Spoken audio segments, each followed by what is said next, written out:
Hello everyone, আশা করি তোমরা সবাই খুব ভালো আছো। কাল আমরা গেছিলাম গঙ্গা স্নান করতে, আর সেখানে রাস্তায় যেতেই সুন্দর সুন্দর ফুল গাছ আমরা দেখেছিলাম, তাই সেগুলো আমি ভিডিও করে রেখেছিলাম তোমাদের সাথে শেয়ার করবো বলে। আর এগুলো হচ্ছে শিমুল ফুল, সকলেই তোমরা জানো। তবে শিমুল ফুলের মতনই ছিল পলাশ ফুল, যেটা হচ্ছে একটা লাল আর একটা অরেঞ্জ। তো যেটা অরেঞ্জ ছিল সেটা আমরা ভাবছিলাম যেটা হয়তো পলাশ ফুল, বাট সেটা পলাশ ছিল না। আর দেখো সবাই কত সুন্দর হেঁটে হেঁটে জল নিয়ে যাচ্ছে বাবার মাথায় ঢালবে বলে। আর এই গাছটা দেখো কি দারুণ লাগছে না? মনে হচ্ছিল যেন টোটো থেকে নেমে এখানে একটা ছবি তুলে আসি। আর এই গাছটা দেখো পুরো লালে লাল। তবে এই গাছগুলো শুধুমাত্র কিছু দিনের জন্যই থাকে, বসন্ত চলে গেলেই গাছগুলোর ফুলগুলো সব ঝরে পড়ে যাবে।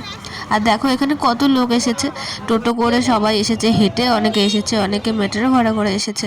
আর তারপর আমরা এখন যাচ্ছি স্নান করতে। প্রচুর ভিড় ঘাটে, মনে হচ্ছে যেন এখানেই কুম্ভ মেলা লেগেছে। দেখো, দেখলেই বুঝতে পারবে ওই জায়গাটাতে কত ভিড়। ভাবছি যে এর মধ্যে স্নানই বা করবো কেমন করে। আর সবাই খুব আস্তে আস্তে স্নান করছে, কারণ এখানে খুব রিক্সের একটা ব্যাপার, সকলেই জানে। আর তার ফার্স্টে এখানে পুজো দিতে হয়, স্নান টান করে তারপর মা এখানে পুজো দেবে। স্নান করা হয়ে গেলে, আর আমারও স্নান হয়ে গেছে, ভাইয়েরও স্নান হয়ে গেছে।